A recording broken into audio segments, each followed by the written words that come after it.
Vidyadan Foundation for Education organized a seminar on India's perspective of education on September 20 to 23rd of 2012 at Panchgani in MRA, Maharashtra.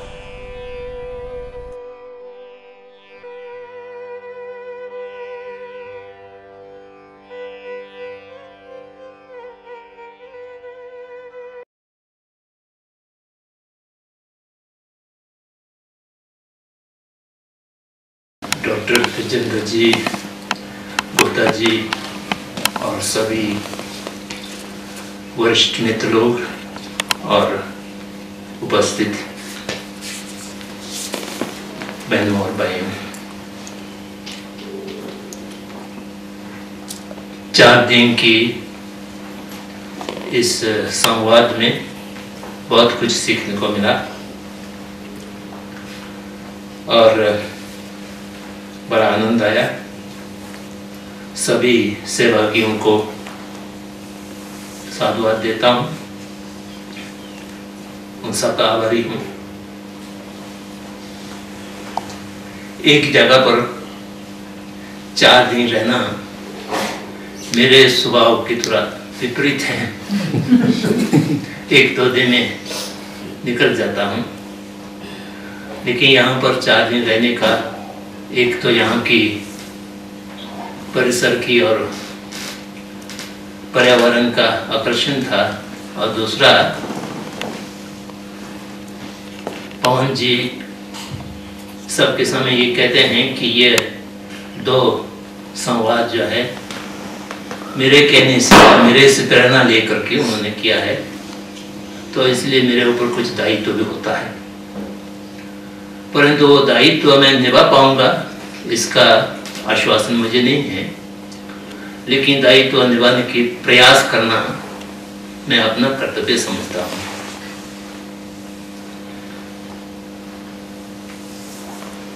प्रारंभ में यह सोचा गया था कि पिछले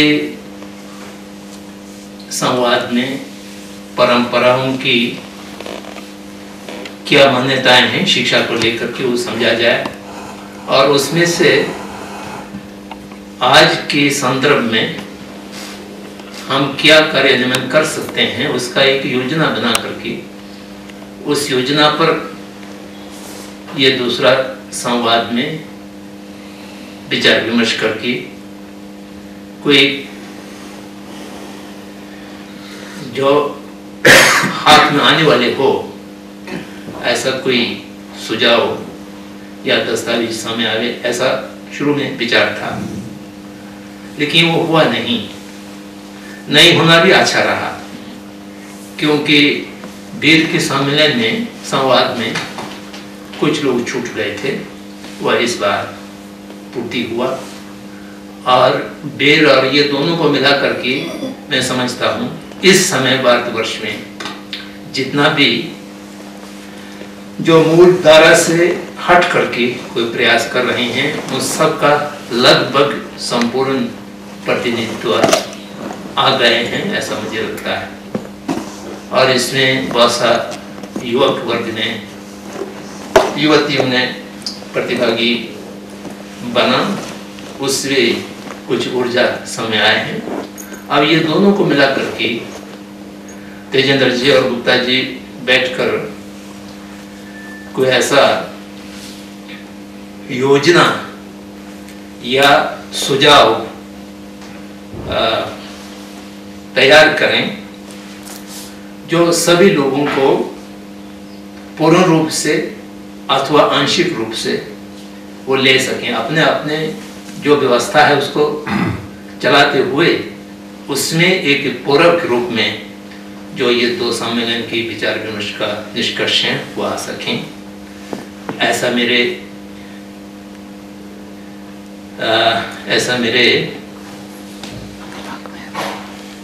इच्छा है और प्रार्थना भी है।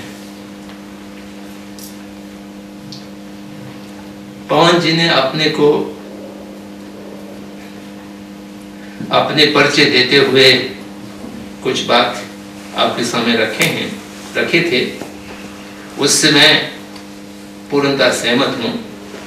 मैं भी पवन जी से विचारों में कहीं भेद नहीं रखता हूँ और मैं कुछ आगे ही हूँ। मैं बराबर ये कहता रहता हूँ कि मैं इस समय भी 7वीं शताब्दी की भारतीय सभ्यता में जीता हूँ।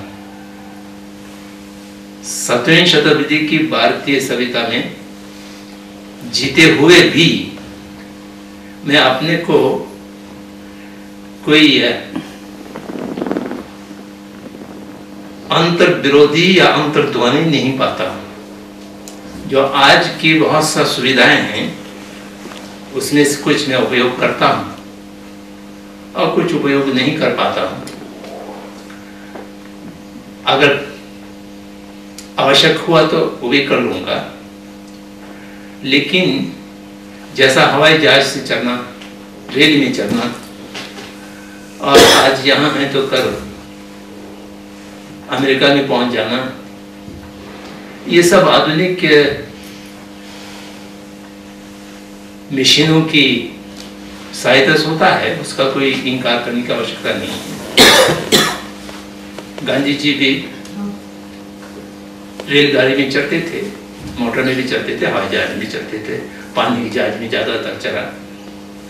अब आज पानी की जहाज में बहुत कम लोग भी चलते हैं। लेकिन ये सब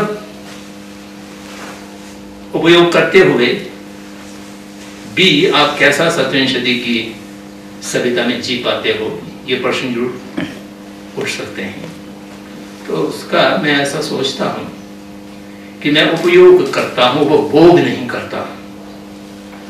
और ये सब चीज मेरे उपयोगी चीज हैं, लेकिन मैं उसका गुलाम नहीं बनूंगा। हवाई जहाज नहीं है तो मेरे काम नहीं रुकेंगे, ईमेल नहीं है तो मेरे काम नहीं रुकेंगे। भगवान बुद्ध के समय में ये सारा चीज कुछ भी नहीं था, लेकिन बुद्ध की 40 वर्ष की जीवन काल में ही संपूर्ण एशिया में उनका संदेश पहुंच गए थे। वो कोई रुकावट नहीं हुआ। और आज ये सब सुविधा है तो कोई नई चीज मनुष्य के जीवन में गुणात्मक कोई परिवर्तन हो गया हो, ऐसा कुछ भी नहीं लगता है। चांद पर पहुंच गए, आपके शरीर का वजन घट गया, बहुत हल्का हो गए। अंतरिक्ष में जाता है तो अपने आप को आकाश में तैरते हुए नजर आते हैं। लेकिन मैं उनसे पूछना चाहता हूं, क्या वहां पर पहुंचने पर आपके राग, आपका द्वेष, आपकी क्रोध, ये सब कम हुए हैं कि नहीं? अगर नहीं कम हुआ है, जैसा आप ऐसा ही क्रोधित हैं जैसा धरती पर हैं, या जैसा 7वीं शताब्दी की सभ्यता में जीने वाला मेरे जैसा भी क्रोधी हैं, 21वीं सदी में ये सारा सुविधाओं के बीच में जीने वाला भी क्रोधित हैं, दुखी हैं, लड़ते हैं, झगड़ते हैं। क्या अंतर हुआ? मनुष्य के जीवन में कोई गुणात्मक परिवर्तन तो नहीं आया, गति आया। केवल गति तो बहुत जीवों के पास है, पक्षी भी बहुत तेजी से उड़ सकते हैं। उस प्रकार से छोटे छोटे कीड़ा मकोड़ा हैं, उनको भी देखें, हम तो बहुत अधिक गति उनके पास है। चिंटी का गति आदत अगर मनुष्य को मिल जाए तो मनुष्य कितना जल्दी कहीं से कहीं पहुंच जाएंगे। तो वो सबसे मनुष्य की या कोई भी जीव जंतु की जीवन में कोई गुणात्मक परिवर्तन नहीं आया, ये तो एक तय है। और उसके साथ बहुत ज्यादा ह्रास हुआ। पुराना जमाने में हिंसा या युद्ध कुछ विशेष उद्देश्य के लिए हुआ करते थे, और लड़ाई जीत गया हार गया समाप्त होता था। आज हिंसा और लड़ाई बड़े बड़े लोगों के व्यवसाय हो गए, और कहीं लड़ाई खत्म करने की संभावना कहीं पर भी नहीं है। आतंकवाद समाप्त करने की बात सब लोग करते हैं, लेकिन ये समाप्त करने की संभावना बिल्कुल हमारे सामने नहीं है, क्योंकि कोई भी नेता, खास तौर से अमेरिका की राष्ट्रपति, कोई भी राष्ट्रपति चुनाव जीत कर आएंगे तो 4 साल में युद्ध की संभावना या युद्ध अमेरिका से दूर कहीं पर जरूर उत्पन्न करना उनकी मजबूरी है। जो उनको पैसा देने वाले हैं चुनाव के समय में, अधिकांशतः ये अस्त्र शस्त्र बनाने वाले लोग होता है, उनकी बाजार कायम रखना है। हिंसा व्यवसाय हो गए और व्यवसाय मनुष्य की सब ऊपर पुरुषार्थ हो गए। पैसा से अतिरिक्त और कोई मूल्य इस जीवन में कोई दिखाई नहीं देते हैं। तो ऐसा परिस्थिति में जो आधुनिकता के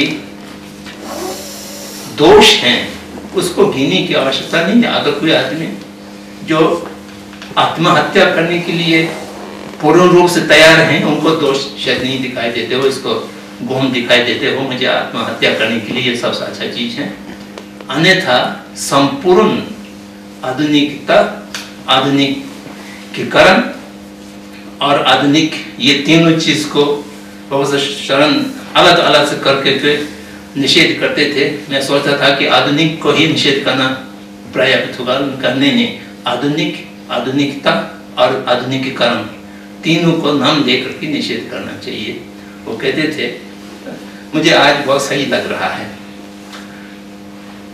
इस आधुनिकता से हम कैसा बाहर आ सकते हैं और इससे अपने को कैसा बचाए रख सकते हैं और इसमें शिक्षा का क्या